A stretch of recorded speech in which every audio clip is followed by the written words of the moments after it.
হাই, আশা কৰোঁ জানুৱাৰী মাহৰ প্ৰথমটো দিন সকলোৰে ভালেই গ'ল। আচলতে মই ভিডিঅ'টো কৰাৰ এটা কাৰণ আছে, কাৰণ আজিকালি মানুহৰ কোনো ভৰসা নাই। সেয়েহে ভাবিছোঁ যে মই জীৱনৰ সকলো মুহূৰ্ত এনেকৈ মই সাঁচি যাম। ইয়াৰ ভিডিঅ'টো ৰাতিপুৱাৰ ভিডিঅ', ল'ৰাক খুৱাই বুৱাই আজৰি কৰালোঁ। তাৰপিছত তাক এনেকৈ খেলিব দিলোঁ অলপমান। অকলে খেলি থাকে সি। তেনেকেই মই কামত ব্যস্ত হওঁ, তাকো চাই থাকোঁ, আকৌ কামো কৰি থাকোঁ। সি তেনেকৈ অকলে অকলে খেলি থাকে। মই ইফালে দৌৰিলোঁ পাকঘৰলৈ। পাকঘৰত যিমান সোনকালে পাৰোঁ সিমান সোনকালে কামখিনি কৰি আজৰি হওঁ বুলি সেইকাৰণে কামত লাগিলোঁ। দালিখিনি বনাই লৈ আকৌ তাক চাব যাওঁ, আকৌ আহোঁ পাকঘৰলৈ। তেনেকৈয়ে মোৰ দিনটো চলি থাকে। এতিয়া আকৌ আহিলোঁ ল'ৰাৰ ওচৰলৈ। ল'ৰা খেলি আছিল, গতিকে তাৰ লগত আৰু অলপমান খেলি দিলোঁ ময়ো। খেলি তাৰ লগত সিও অলপ ভাল পায় মই খেলি থাকিলে তাৰ লগত খেলোঁ, আকৌ যাওঁ পাকঘৰলৈ। সেনেকৈয়ে আচলতে মোৰ দিনটো চলি থাকে।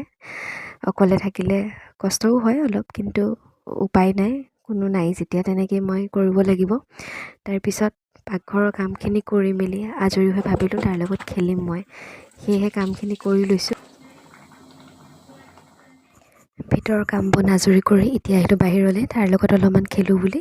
সি আচলতে এনেকৈ JCB ডাম্পাৰবোৰ লৈ খেলি ভাল পায়। বাহিৰত তাৰ লগত বালি উঠোৱা, শিলগুটি উঠোৱা এইবোৰ কৰি থাকিব লাগে আচলতে, তেতিয়া সি ভাল পায়। তেনেকৈ তাৰ লগত অলপ সময় খেলিলোঁ। আচলতে ল'ৰা ছোৱালীক অলপমান ধূলিৰ লগত খেলিব দিবও লাগে, কাৰণ নহ'লে একেবাৰে খেলিব নিদিলেও বহুত ক্ষেত্ৰত কিছুমান অলপমান ভাল নহয় বুলি ভাবোঁ মই। সেয়েহে অলপমান তাক খেলিব দিওঁ তেনেকৈ গা ধোৱাৰ আগতে। সি তেনেকৈ খেলি থাকোঁতে মই অলপমান কাম আছিল, তাৰ কাপোৰ ধোৱা, জোতা চেণ্ডেল এইবোৰ আচলতে ধুই দিয়া যায়। সেইকাৰণে সি খেলি থাকোঁতেই ব্যস্ত হৈ থাকোঁতেই মই ভাবিলোঁ তাৰ ওচৰতে তেনেকৈ মই কামখিনি কৰি লওঁ বুলি।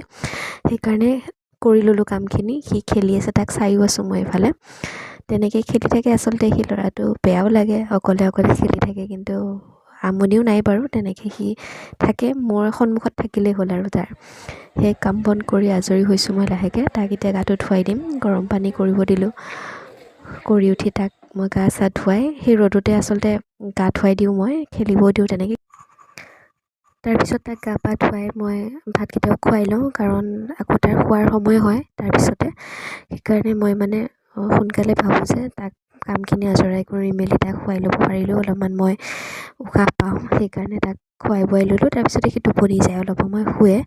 গতিকে সেই সময়খিনি অলপমান পাওঁ মই। আৰু আচলতে কিতাপ এখন পঢ়ি আছিলোঁ বহুত দিনৰ পৰা, অলপমান বাকী আছিল, পঢ়ি ল'লোঁ। তাৰপিছতে দেখিলে নে উঠিলে অলপমান সময় কিবাকৈ শুৱে, আৰু মই তাক শোৱাৰ পিছতে আচলতে মনটো ভাল লগাবৰ কাৰণে বাহিৰলৈ অলপমান উলিয়াই নিওঁ, সি যাতে তাৰ